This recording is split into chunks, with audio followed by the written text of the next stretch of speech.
Amigos do Saúde Digital, vou apresentar para vocês aqui uma startup super interessante que olha para um mercado gigante e cada vez mais crescente.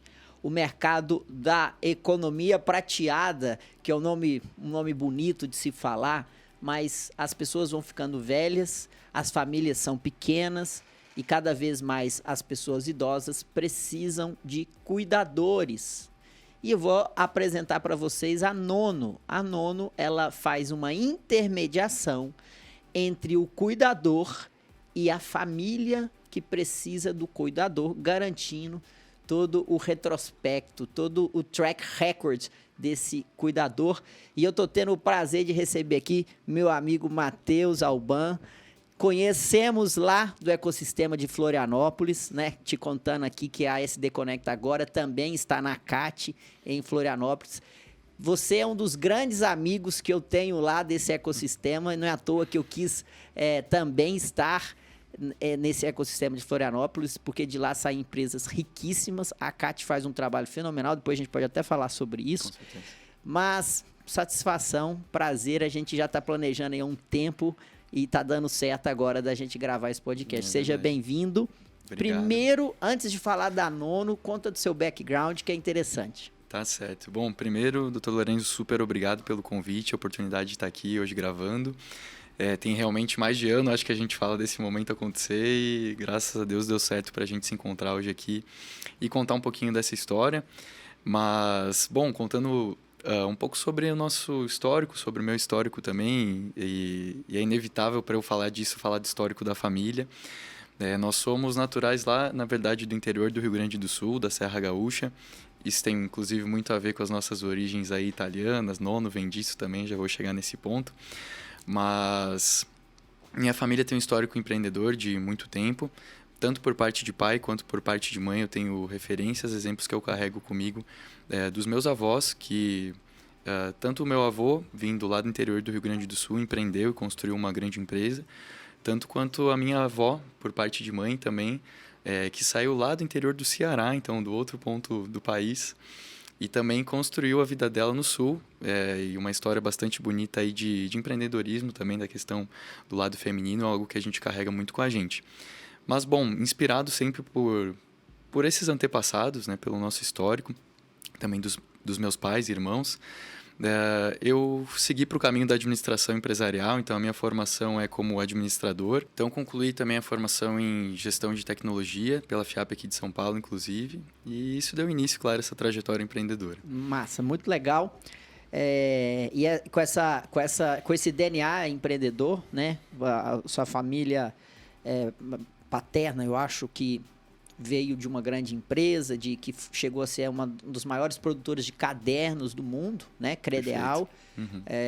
E seu pai também, junto com você, decidem entrar nessa empreitada da Nono, ou do Nono. Não sei se é o aplicativo ou a empresa Nono, os dois funcionam. A gente costuma dizer o Nono, mas os dois funcionam, né? A startup, enfim. E o que é? Vamos explicar para quem não sabe, o Nono é o que em italiano? Nono é vovô em italiano. Como eu falei, tem tudo a ver com a questão das nossas origens, né? Da Serra Gaúcha. Tanto o meu avô quanto meus pais também têm essa cultura italiana, falam italiano, dialeto, melhor dizendo, que é da nossa região.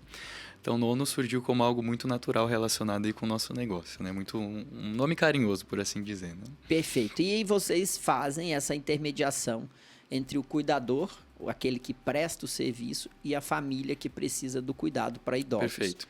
Conta um pouquinho aí do modelo, qual que é o diferencial de vocês, explica o negócio para a gente. Tá legal. Como você mesmo disse, né, a gente realiza esse processo de conexão e intermediação entre famílias e profissionais selecionados. Apesar de chamar Nono, né, do vovô, começou com os idosos, mas hoje a gente realiza essa intermediação com qualquer pessoa que precise desse serviço de cuidado e acompanhamento. Então, de um lado chegam os profissionais cuidadores, passam por um processo bastante rigoroso de seleção, né, que eu vou detalhar mais à frente. Mas desse processo, de cada 10 candidatos, apenas 2 são aprovados. Então, Por cuidador, a gente resume, né? Mas existe a categoria de acompanhante, cuidador profissional, técnicos de enfermagem e enfermeiros. Todos ingressam como cuidadores profissionais, selecionados. E do outro lado, a família, o idoso, a pessoa que precisa desse serviço, ou até mesmo os lares, né, como a gente já vem atendendo também, hospitais, clínicas, podem contratar desde horas avulsas de atendimento, então plantões pontuais de 3, 4 horas, ou de maneira recorrente 24 horas por dia, seja em casa, no hospital, ou aonde a família, a instituição precisar. Entendi. Eu sou alguém que estou buscando por cuidado para o meu pai ou minha mãe. Perfeito. Como que é a minha jornada? Certo. Essa jornada passou por algumas evoluções, né? Até como a gente vinha conversando no começo. A Nono surgiu como um aplicativo para conexão de família e cuidador. Então, até na época que a gente surgiu, se falava muito da questão do modelo Uber de negócio, uberização das coisas, dos prestadores de serviço. A gente, querendo trazer a tecnologia, iniciou como um aplicativo. Então, a ideia era, pelo aplicativo, você buscar os cuidadores mais próximos da localização, do atendimento, enfim. Porém, esse fluxo evoluiu bastante porque a gente percebeu, entendeu também, validando, né, depois de muitas horas de cuidado, que as pessoas que buscam por esse serviço querem ter um contato humano mais próximo, pelo menos nesse começo da jornada, tá? Então, contextualizando, né, a pessoa que busca pelo serviço de cuidado vai entrar em contato com a gente ou por telefone, WhatsApp, 0800 ou pelo nosso site, não inicialmente pelo aplicativo, né, a família pelo menos. E uma pessoa vai atender, compreender o que ela busca, com 6, 7 perguntinhas, é muito simples de saber a idade, peso, altura do paciente, quantas horas de acompanhamento precisa, onde que é o local do atendimento. E agora sim o Nono vai dizer quem que é o profissional que esteja mais próximo daquele local e que possa realizar o serviço com a melhor qualidade. Então tem um atendimento humanizado para o lado da família, tá? E que também é super rápido, não é porque a gente tirou o aplicativo que isso ficou mais devagar, bem pelo contrário, né? Nos permitiu ter esse crescimento. Mas a família chega, então, é atendida por uma pessoa e aí sim o processo automatizado entra depois para realizar essa conexão, intermediação. Sensacional. E aí começa um conceito, pessoal, que aqui a gente trata muito do tema empreendedorismo, Matheus, e a história, essa jornada que você traz, ela ilustra muito bem um conceito que a gente precisa trabalhar. Geralmente, principalmente nas épocas mais iniciais, lá da construção de um modelo escalável, com as literaturas, o Lean Startup, acreditava-se ou ainda acredita-se, né, que o que não é escalável tende a não ter futuro nesse modelo das startups. E o problema não é acreditar. Pode ser que nada contra esse pensamento. O problema é você se prender a esse pensamento. Porque a coisa mais importante para uma empresa, do meu ponto de vista, é emitir nota fiscal e deixar o paciente, o cliente satisfeito. Isso é importante. Eu preciso emitir nota fiscal, pagar meus impostos devidamente e deixar meu cliente encantado. Claro. A forma com que eu não preciso ter um culto pela forma, uma idolatria pela forma, porque muitas das vezes isso prejudica, muitas das vezes isso é o mainstream, quando o VC, né, o fundo de investimento vai investir, ele vai te perguntar assim, mas como que você vai escalar esse negócio? Como que você vai... Isso não é escalável. Não é escalável nesse momento, nessa hora, que agora eu preciso entregar um pacote de serviços aqui, mas lá na frente eu sou empreendedor, eu estou com o dedo no pulso do paciente, eu sei que lá na frente isso pode ser escalável. Um pouco da sua jornada, da sua história. Para mim, esse é o bom empreendedor. Essa é a boa empresa. Que ela não está cultuando a forma para entrar numa rotina que é by the book, mas ela está olhando para a realidade dela e falando assim, cara, o que eu preciso é emitir nota fiscal, pagar meus impostos, estar dentro da lei e encantar o meu cliente. Então, para isso, vocês acharam que o modelo correto era o escalável. Claro, era o aplicativo. É bonito, legal. É a uberização, você conta, e aí todo mundo entra e E aí o idoso vai lá rodar como se fosse isso, o na Airbnb. tela, isso, vai filtrar. Vai filtrar e vai achar assim, nossa, esse cuidador aqui, eu gostei dele. Esse aqui que eu vou contratar. Tem 5 estrelinhas. Tal, tal, tal. Isso é o que... Esse é o by the book. Isso é onde que poderia chegar. Claro. Mas na hora que você vai para o campo de ação, as coisas não funcionam assim. E aí? Você vai parar? Você vai mudar de negócio? Você vai desistir? Ou você vai levar o seu propósito para frente, emitindo nota fiscal e encantando? Fazendo a máquina girar. Fazendo a máquina girar, né? Isso mostra um exemplo muito claro, né? Falávamos agora, e é público, uma empresa que fatura mais de 5 milhões e meio em 2023. Perfeito. Uma empresa que já dominou o estado, a região sul do Brasil, que está chegando agora no Sudeste. Por quê? Porque entendeu o modelo e não se prendeu a uma regra, a um modelo de mercado. Então, isso para mim, pessoal, é sensacional. E a gente aqui, que a gente precisa trazer esses conceitos de empreendedorismo, isso fica a dica, porque não dá para você se prender e ser levado por um mainstream do que é bonito. De forma alguma. É charmoso ter algo escalável. Não vou mentir, assim, Lorenzo, esse processo foi super, de certa forma, doído pra gente, porque você pensa, todos os meses que antecederam a operação foram desenhando telas de aplicativo, justamente esse protótipo aí com filtros, estrelinhas, tudo isso que a gente entendia que era o que nos permitiria iniciar o trabalho, para quando a gente colocou uma solução sem ter tido de fato as devidas validações, contato com o mercado. Sabe quantas contratações foram realizadas pelo aplicativo? Quantas? Nenhuma. Nenhuma contratação foi realizada pelo aplicativo porque ele estava distante da realidade do cliente.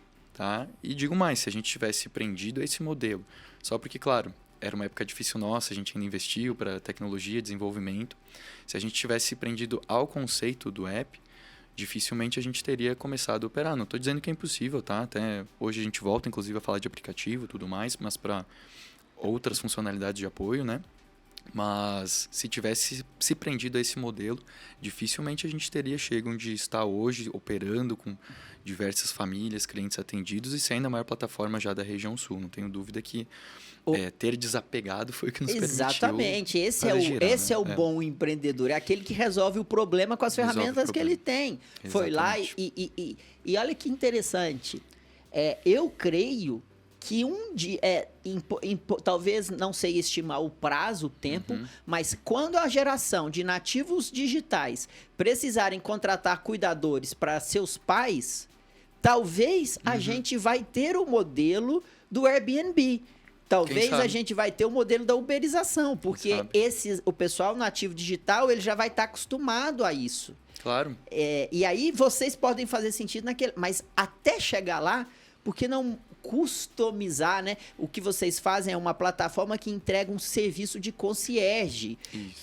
Você, quando você põe um atendente para o seu potencial cliente, para o seu prospect, você está fazendo um concierge com ele. Claro. Você está aqui entendendo, dando segurança, e na hora que você entrega a pessoa, a chance dela gostar é muito maior. Perfeito. É claro que você tem um custo maior para entregar isso, você tem mais trabalho, mais pessoas, mais paciência, mas o negócio tá dando certo, tá faturando, EBIT positivo. Então, perfeito. Isso é incrível e como que a gente precisa olhar isso. E eu não sei um pouco assim da sua jornada de investimentos, mas os fundos tentem a olhar isso e falar assim, nossa, mas isso não é escalável, isso não... Cara, eu estou fazendo um negócio acontecer aqui e vai chegar um momento que eu vou conseguir e eu acredito nisso. Então, isso para mim, é um primeiro conceito que eu trago aqui e valorizo perfeito. Vocês, conhecendo vocês há algum tempo. Você disse que nenhum atendimento foi feito pelo aplicativo. Nesse novo modelo, você já tem média? Quantos atendimentos vocês já fizeram? Olha, a gente já em menos de 4 anos de empresa, agora está ultrapassando a marca ali de 35 mil atendimentos realizados. E a métrica que a gente costuma também olhar bastante do nosso negócio são as horas de cuidado fornecidas. Porque esse é o momento que, de fato, a gente conecta uma família com um cuidador por um período de tempo. Então, fornece essa hora de cuidado. Esse número a gente gosta bastante também, são mais de 700 mil horas de cuidado. Então, Perfeito. apesar de menos de 5 anos de empresa, essas horas seriam quase 70 anos de cuidado contínuo. Então já é um nono, né? Como a gente brinca também, já é um idoso. Exatamente. Essas horas, elas estão muito ligadas ao seu LTV, né? O Lifetime Value. Perfeito. Porque talvez o número de atendimentos é a hora que você pega um novo cliente. Agora, as horas é sinal que você está entregando um produto que atende a dor, está fazendo o trabalho direito e esse cliente fica com você por muito tempo, consumindo muitas horas. Perfeito. Até tem um número que você vai gostar, então já que entramos nesse ponto, que são a recorrência de contratação. São mais de 80% de contratação contínua de um mês para o outro. Isso mostra que, claro, tem um fator que não posso deixar de trazer, que o serviço de cuidador, ele dificilmente é dispensável também da noite para o dia. A não ser que seja algo com começo e meio fim, um procedimento pontual, por exemplo, uma cirurgia, quando a pessoa precisa de um acompanhamento, encerramento. Mas essa recorrência mostra que as pessoas gostam do serviço, se sentem bem com ele e seguem contratando. Não tenho dúvida que isso, inclusive, foi o que nos permitiu ter o crescimento, enfim, mês a mês e permanecer com a nossa base de clientes contentes, né? Isso é muito legal, né? De 0 atendimentos no modelo que dá muito ibope, que sairia nas capas dos jornais, o novo Uber dos cuidadores, dos médicos, o Airbnb com 0 atendimentos, uma empresa que customiza, que é um concierge de serviços com uma plataforma digital com mais de 700 mil horas de atendimento. Mas talvez ainda não saiu no periódico, na capa do jornal. E qual o problema disso? Não tem problema, até assim... claro, em termos assim puramente de negócios, a gente ainda assim compara o nosso modelo com algumas outras plataformas conhecidas, tipo Uber, Airbnb, porque não deixa de ter essa base de plataforma ou marketplace também, como o pessoal costuma trazer. Mas eu não posso dizer que a receita que funcionou para eles de tração, escala de negócio, é o que vai funcionar para a gente. Até eu me lembro quando o Uber chegou lá em Florianópolis, acho que isso também era próximo ali de 2000 não quero falar bobagem aqui, mas acho que era próximo de 2018 também. As pessoas tinham um certo receio das primeiras contratações. Nossa, não vou chamar aqui um motorista para o meu filho, para minha filha, para minha mãe. Então existia essa resistência. No caso do nono, a gente tem um fator humano muito mais forte, porque é colocar uma pessoa na casa de outra pessoa, normalmente para cuidar ainda de outra pessoa. Então é muita variável humana envolvida e eu não tenho como utilizar essa mesma receita de tração e escala que deu certo para essas outras startups, apesar da gente ter o mesmo modelo realmente como plataforma ou marketplace. Então a gente, assim, não vou dizer, esse negócio é sim escalável, pode se tornar realmente tão grande quanto as outras plataformas, mas eu não posso seguir à risca realmente o que a gente estudou ali, o by the book, com livros ali de plataforma, de startup enxuta, as bíblias que a gente tem, né, de startup, que são, claro, excelentes como referência, mas é o que a gente precisa justamente se adaptar à realidade de mercado das famílias e clientes. Perfeito. E aí, cara, também você, ao longo do processo, como bom empreendedor, você foi abrindo caminhos, né? Você tem um modelo B2C, vamos dizer assim, que você pega a família que quer contratar o cuidador, mas você também tem um modelo B2B, em que você pega instituições que cuidam de idosos e terceiriza toda a operação de cuidadores. Explique isso pra gente, como que vocês chegaram a essa conclusão. Claro, quando a gente surgiu, até não contei um pouco, né, mas a vivência, né, do nono surgiu porque a gente também precisou desse serviço de cuidadores. A gente teve lares de idosos lá no Rio Grande do Sul, também nessa cidade que eu comentei, da Serra Gaúcha. E a gente percebeu quão difícil, caro, arriscado é encontrar uma pessoa de confiança para quem precisa de cuidado, né? Então, quando a gente começou a estruturação da empresa, da plataforma, ou enfim, do aplicativo também, tudo era voltado para o atendimento com as famílias. Então, a gente iniciaria essa jornada de atendimento conectando famílias e cuidadores. Porém, depois desse modelo validado, a gente sobreviveu ali à pandemia, começou a atender, de fato, pessoas se recuperando, inclusive no pós-Covid, foi o que nos ajudou muito a validar a nossa operação. A gente estendeu essa possibilidade de atendimento também para outras referências, né? E o que começou a nos, digamos, aproximar dessa frente B2B ou para empresas foi a questão até um pouco mais recente, que, bom, você estando na área médica aí, né, Dr. Lourenço sabe bem da questão do piso da enfermagem, que trouxe, digamos, bastante atenção para para esse público de prestadores de serviços, tanto cuidadores quanto técnicos, enfermeiros que estão trabalhando nesse segmento. E os lares de idosos, que muitos foram pegos de surpresa ou até mesmo hospitais, precisaram encontrar alternativas para manter essa operação rodando até que eles conseguissem se adequar à questão do piso da enfermagem. Então, digamos, caiu assim, não digo que caiu de paraquedas, né, mas caiu como uma super oportunidade para a gente.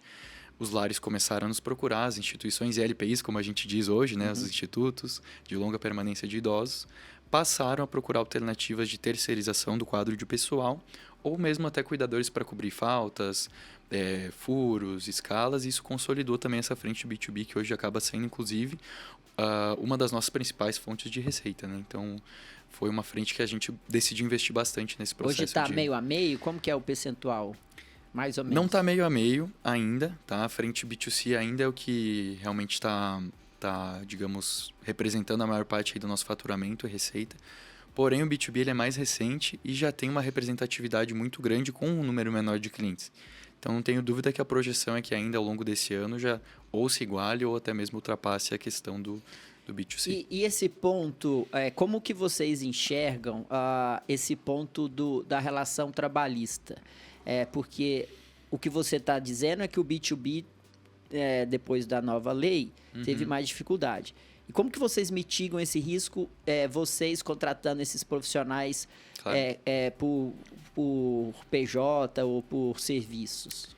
Perfeito. Essa, inclusive, acho que é uma das perguntas que a gente mais recebe, porque o modelo de negócio do Nono, com prestadores de serviço, ele abre realmente essa margem para a questão de geração de vínculo trabalhista. Sim. Isso pode, claro, tanto aumentar os custos aí para a família, para o profissional, e acabar tornando muitas vezes a relação inviável para quem contrata. Ou até mesmo para o cuidador, pela questão de engessar um pouco esse modelo, né? Hoje, independente daquelas 4 categorias que eu comentei, então acompanhante, cuidador, técnico, enfermeiro, as pessoas entram como cuidadores profissionais na plataforma, cuidadores autônomos na plataforma. Autônomos. Cuidador profissional tem que ter o curso, né, da categoria de cuidador. Abrem uma MEI como prestador de serviço, então, cuidador autônomo. E isso permite que eles, além de trabalhar em diversas residências ou lares de idosos, flexibilizem suas jornadas de trabalho. Então, um modelo que se provou bastante interessante, inclusive para os próprios profissionais. Até a gente comentou isso, né, Dr. Lorenzo? Infelizmente, uma variável comum desse negócio é ou o falecimento de um paciente. Muitas vezes precisa do cuidador quando está num momento delicado de vida, internado, cuidados paliativos, muitas vezes.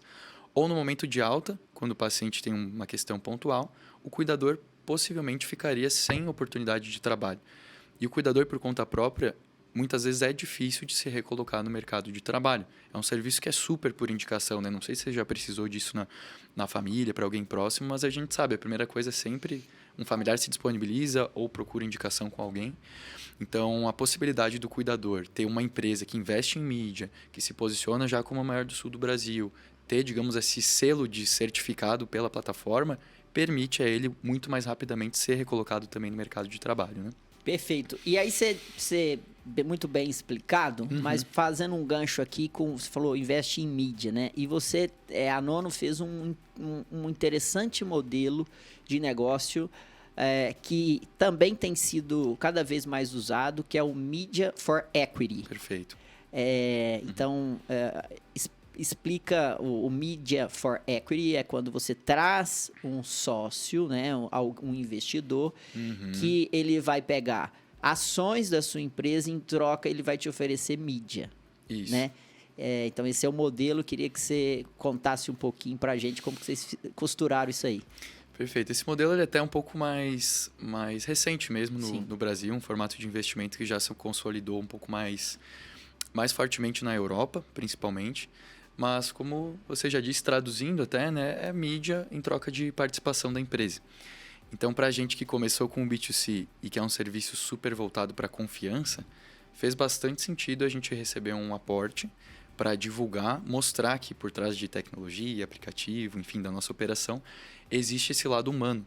No final das contas, o que a gente vende, né, Dr. Lorenzo, é a confiança da plataforma. Perfeito. E para as pessoas terem essa confiança, elas precisam ouvir falar da gente, saber que a gente existe, ser conhecido. E isso, por conta própria, ter um aporte, por exemplo, altíssimo de mídia, muitas vezes é o que torna inviável diversas startups do lado B2C. Perfeito. Então foi bastante interessante, fez muito sentido pra gente. E como que né? foi? Pode falar quem foi? Claro, não tem problema, isso até é público. Quando a gente fez a nossa negociação, foi diretamente com o grupo NSC, que é lá de Santa Catarina. Esse grupo hoje, ele até, como a gente foi uma das primeiras startups aportadas, né, hoje eles são a Nexpon, que inclusive é como se fosse uma spin-off assim, da própria NSC nessa frente de investimento em startup, que olha diretamente para essa questão aí de mídia em troca de participação. Hoje já tem outras empresas que receberam esse aporte, enfim. E o grupo NSC é dono da Globo? Na televisão, eles televisão. são um dos que retransmitem a Rede Globo, mas lá em Santa Catarina, né, talvez, não sei se a galera vai conhecer, mas para as rádios, veículos de jornal online, impresso, Diário Catarinense, para a questão do portal da NSC Total, de notícias, que é um dos principais representativos, e as rádios Atlântida, CBN, Itapema, que são realmente os principais veículos da nossa região e fizeram uma marca muito mais conhecida realmente em Santa Catarina. Perfeito. A estratégia é muito legal, pessoal, porque ele troca participação, né, em inserções publicitárias numa rede que tem uma capilarização enorme na região dele, né? E isso faz a empresa crescer rápido e ambos ganham. Ele não teve Exato. que... É como se a empresa dona da mídia, do veículo, ela entrasse no risco com você. Então, eu quero te divulgar porque sua empresa vai crescer e eu vou ganhar também. Perfeito. E você não queima caixa porque seria quase que inviável Exato, fazer desembolso no B2C. Da startup, começando caixa de startup, né? Você sabe que é super restrito, não teria condição de ter um veículo como eles em todos os canais, divulgando, enfim, mostrando que a empresa realmente existe por trás aí da nossa operação. Perfeito. Próximos passos da Nono, o que está no roadmap aí da Nono? Bom, próximos passos tem coisas bastante animadoras aí já para 2024. Até, inclusive, o principal motivo de eu estar aqui em São Paulo hoje, ter dado certo esse nosso momento, tem a ver com isso. O nosso plano de expansão contempla regiões arredores aqui da capital. Antes de entrar na capital, a gente ainda tem muita coisa que precisa evoluir, estruturar. A gente sabe que São Paulo, né, não é brincadeira, até como eu vinha dizendo. Se somar todas as regiões que a gente atende lá da região sul, não tenho dúvida que não chega ainda aqui a metade do que mercado. A gente tem de São Paulo, né, do mercado. Mas a nossa expansão contempla, então, essas regiões arredores, a região de Campinas, a região de Santos, de São Caetano e de Jundiaí, são as principais, digamos, candidatas aqui a esse nosso processo de expansão. Fora isso, a gente fala um pouco da questão da internacionalização, não como um principal pilar de crescimento de receitas ao longo desse ano, muito também como um pilar de diversificação de risco do nosso modelo de negócios no Brasil. Então, a gente estrutura também uma possibilidade de levá-lo para fora do país esse ano. Tá? A gente tem olhado muito para Portugal, participou do Web Summit, dos eventos, enfim. Mas, como eu falei, muito para diversificação de risco. A gente sabe que também esse modelo de aplicativo, recentemente estão tramitando diversas reformas para modelo de trabalho por aplicativo. E a gente entende que o nosso negócio, de alguma forma, acredito que não muito diretamente, mas pode vir a ser afetado. Tá? Então, isso é um plano mais de contenção da estratégia também nossa, né? Cara, eu acho que sim, isso deve ser um ponto de mitigar risco. Essa questão, eu acho que é um cenário político, né, macroeconômico político, sobre os aplicativos que exige ou recomenda-se ter um cuidado para esse cenário. Entretanto, eu vejo a questão da internacionalização como um mercado muito mais carente neste momento do que o brasileiro. Também. Eu conversava com um suíço, amigo meu suíço, e ele dizia assim, a dificuldade que é você cuidar dos idosos nos países desenvolvidos. Por quê? Porque eles estão com uma população muito mais envelhecida e com muito menos pessoas para cuidar. Então, eles já entraram, né, essa pirâmide demográfica, né, tá muito mais avançada do que a nossa, né? Tem muito menos jovens. A natalidade, a inversão da pirâmide etária, ela começou antes da gente. A gente tende a passar por isso. Sim. Mas ainda a dor lá é muito mais evidente e muito mais caro você cuidar dos idosos. Perfeito. Então, isso vem muito como uma oportunidade de mercado, porque a dor lá é intensa e aqui tende a ser cada vez mais intensa. Com certeza. Até, como você mesmo disse, né, não vou entrar muito também em mérito político, acho que realmente, independente do cenário, a gente sempre estudou essa possibilidade de internacionalização, é algo que nos anima e que também mostra realmente um mercado que ainda não foi explorado, estruturado em muitas frentes aí de atendimento. Então, a gente tem olhado com bastante carinho para Portugal, tá? Porque, como eu comentei, visitamos, a gente está se aproximando de programas ali de expansão, de internacionalização por lá, mas é a porta de mercado também para diversos outros países da Europa. Tá? A gente tem olhado também com carinho para a Itália, né? Querendo ou não, também tem a ver com o nono, com as nossas origens, né? Para a expansão, mas sim é um pilar que a gente enxerga para futuros passos do nono. Talvez não ainda em 2024 como algo que vai nos gerar, digamos, grandes fontes de receita, mas também, principalmente por ser um mercado, porta de entrada também para a Europa e pela diversificação de risco que eu acho que é bacana de a gente ter no roadmap. Exato. Tá? Não digo que vai descartar de forma alguma nosso modelo do Brasil, mas é ponto de atenção. Tá? Eu acho que isso é perfeito, importante. Essa sua estratégia.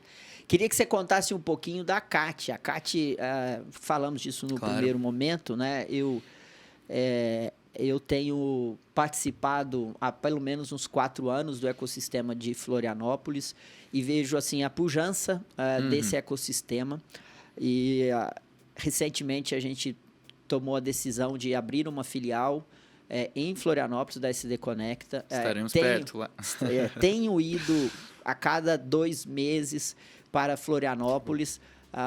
Tenho tentado estar ativo ali no ecossistema da CAT e de Florianópolis, porque ali eu entendo que ali é um nicho, né? É um local que a gente tem muitas pessoas voltadas para o desenvolvimento de tecnologia. Há uma mentalidade muito propícia ao desenvolvimento tecnológico. Né? Como vamos falar, um polo, né, de desenvolvimento tecnológico, principalmente em software. Sim. Queria que você falasse um pouco isso do que você vivencia desse ecossistema. Bom, a CAT eu sou até suspeito falar, né? Estando há muito tempo, desde que a gente surgiu, a gente se associou ao ecossistema deles e nos trouxe conexões maravilhosas, inclusive o pessoal lá das verticais, o Valmoli, que é nosso amigo grande comum amigo, também. Valmoli. Foi uma pessoa que a gente conheceu justamente por estar associado aí à ACAT, né? Para quem não conhece a ACAT, justamente a Associação Catarinense de Tecnologia. E como Florianópolis, algumas coisas permitiram, né, que fosse realmente, continua sendo um dos principais ecossistemas do país. Como Florianópolis até não contempla assim um plano para parte mais industrial, até nem pode, né, por ser uma ilha, tem diversas questões. Santa Catarina, principalmente ali na ilha, se voltou muito para a questão de prestação de serviço e para o desenvolvimento de tecnologia. Então, existem projetos hoje ali dentro, onde até fica nosso escritório, por exemplo, o Sapiens Park, são cotados assim, para o que a gente projeta daqui a 5, 10 anos, como o Vale do Silício brasileiro. Né? Eu não acho que isso seja realmente algo muito audacioso ou distante, porque a gente já viu diversas empresas aí, unicórnios, saindo realmente do ecossistema de Santa Catarina, hoje sendo levadas aí para cenário nacional mundial. Né? Então, a associação nada mais é do que realmente esse espaço para a conexão entre empreendedores, modelos de negócio. Tem tantos associados que eles se dividem nessas verticais. Hoje o Nono faz parte da vertical da saúde, inclusive, né, onde você também está presente lá, participa com a gente. Mas é um ecossistema que realmente, de forma muito madura, permite que os empreendedores troquem ideia abertamente, de igual para igual, conversem sobre seus problemas e encurtem muitas etapas que seriam parte dessa estruturação e desenvolvimento de planos de crescimento. Eu sou super, como eu falei, sou suspeito de falar da CAT, né, porque eu sou realmente muito grato ao ecossistema, ao programa de incubação que a gente passou, inclusive, que é o MidTech. Hoje não, né, nos últimos 3 ou 4 anos foi eleito como um dos 5 melhores programas de incubação do mundo. Tá? Então, isso levou também Santa Catarina e Florianópolis para uma vitrine mundial. As pessoas começaram a olhar com mais carinho também para Santa Catarina. Tem uma outra iniciativa, o Startup SC, né? Que tem uma forte liderança do Sebrae. Também. Que promove muito essas conexões. E, de fato, se você pega a história macroeconômica de geográfica, Sim. né, dos países, você começa a ver que existem polos. E esses polos, eles geram um círculo virtuoso que promove o crescimento. Então, a Claro. gente tem o polo calçadista na região de Nova Serrana, em Minas Gerais. Isso. A gente tem outro polo no sul, que também Isso. ligado a calçados, São fabricação de Leopoldo, ali, Porto couros. Alegre. Né? Tem o polo do vinho, na Serra Gaúcha. Perto lá das nossas origens. Agora eu tô me lembrando só os do sul, mas a gente tem polos espalhados por todo o Brasil e por todo o mundo. Isso não é coincidência, isso é porque um começa, aí o outro ajuda, vem as cooperativas, as associações, vem as ACATs, as Associações Catarinenses de Tecnologia. Perfeito. Isso gera um círculo virtuoso que promove o crescimento daquela região, daquele polo. Com Isso certeza. é muito saudável e legitimamente eu vejo esse polo muito desenvolvido em Santa Catarina no quesito software, no quesito tecnologia. Isso não vem de agora. Não vem de Isso agora. vem de Tem anos. mais de 30 anos o ecossistema para exatamente. chegar nesse nível de maturidade. Exatamente. Então, atentem-se, você que nos ouve, atentem-se para isso, para os polos. O que você está fazendo tem a ver com o seu entorno, com a sua geografia. Claro. Isso é muito importante, porque é um atalho que você pega, é um atalho que você, enquanto empreendedor, você pode caminhar nele e participar, né? E contribuir também. Não só retirar, mas contribuir para esse círculo virtuoso. E isso é sensacional. É o motivo da gente estar lá na ACAT. Um abraço para o Valmoli, que é sempre um nosso ouvinte aqui, um apoiador do Saúde Digital Podcast. Valmoli. Hoje o Valmoli, inclusive, um dos nossos sócios aí do Nono. Ah, é? Uma pessoa que está com a gente sempre abrindo portas aí, apresentando pessoas, conexões. É muito bacana. Maravilha, não sabia. Contar com pessoas aí que entendem muito de tecnologia, saúde. E a gente precisa realmente disso, né? De pessoas que já passaram ou que podem nos permitir, enfim, encurtar etapas aí desse caminho de desenvolvimento, né? É o papel, como você falou, dos polos. E assim como a CAT, tem outros polos também espalhados pelo Brasil. A gente também já se associou, por ser a maior do Sul, né? Estamos com o pessoal do Instituto Caldeira, lá em Porto Alegre, que também faz um trabalho muito bacana, muito bonito mesmo nesse processo de expansão e crescimento. Em Curitiba também estamos associados à Hot Milk. E aqui em São Paulo estou olhando também algumas alternativas que a gente deve se inserir, porque realmente a gente deve retribuir um pouco mesmo para a sociedade do que a gente aprende. Né? Você vindo agora, vou te apresentar para o pessoal lá do Cubo. Opa, você vai ser muito bem-vindo no ecossistema do Cubo. Ó, tá registrado. Cara, obrigado, Matheus. Papo super agradável. Parabéns pela forma como vocês estão desenvolvendo o negócio de vocês. Acho um mercado maravilhoso e uma forma de realmente resolver o problema da forma que deve ser resolvida e um potencial enorme. Obrigado por estar aqui conosco. Amém. Se Deus quiser, voltaremos a conversar aí sobre os planos de expansão já concretizados.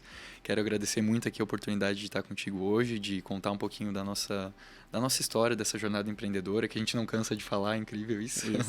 E deixar um beijo super especial também para a galera do escritório, né, que espero que também possam acompanhar. Um beijão especial aí para o Fernando, para a Cíntia, meus pais, para a Gabriela, também minha irmã, todos que participam ali com a gente do Nono, e com o Lucas também, meu irmão, que está comigo aqui em São Paulo. E falando assim com essa maturidade, né, o pessoal vai pensar, esse cara tá com uns 40 anos já, conta aí sua idade pra gente. Eu sou de 99, eu tenho 24 anos, faço 25 esse ano. Olha aí, gente, 24 anos para 25 anos com essa maturidade, com esse repertório. E fazendo isso todo dia, 16, 17 horas por dia, a gente acaba se tornando uma certa autoridade nesse assunto, né? Então, eu acho que é um pouco disso que nos permite, muitas vezes, falar de igual para igual dentro desse cenário de tecnologia. Parabéns. Do Nono. Pessoal, mais uma vez, gostou? Ajuda a gente, então, a compartilhar, copia e cola o link, manda nos seus grupos de WhatsApp. Vai lá no YouTube, estamos no YouTube em imagem, gravando aqui do estúdio da cidade de São Paulo, em Moema, um estúdio muito bonito. Se você está só escutando, vai lá no YouTube para ver a gente, para você ver a carinha. Acho lindo aqui. Ver a carinha do Matheus aqui, com essa experiência já apenas com 25 anos. E também você pode ajudar dando estrelinhas. Quando você faz isso, a gente se torna mais relevante para o público. Então, dá uma paradinha aí agora. Pode até parar de escutar agora. Se for para você dar estrelinha, para de escutar agora e vai lá e dá estrelinha. Pode seguir o nosso canal, pode dar like. estrelinha nos seus aplicativos onde você usa onde você escuta podcast. Tudo isso ajuda muito o Saúde Digital a trazer pessoas boas aqui para compartilhar conhecimento. Obrigado pela sua audiência e até a semana que vem.